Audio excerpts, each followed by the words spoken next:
So first, I'm going to need a plate and a low-carb tortilla. I'm using that in place of the back. And a candy bar, using a Snickers because I like Snickers. And I want a little heat and spice, so I'm sprinkling on some chipotle pepper powder and a little salt because I like sweet and salty. More salt. There we go. Yeah, roll it up.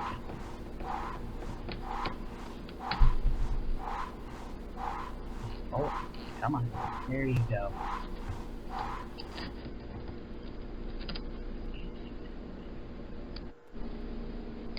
Into a skillet. And really, I'm just trying to brown it and get the candy bar to come mushy. I really didn't think it would brown much because low-carb tortillas don't brown real well, but look at that.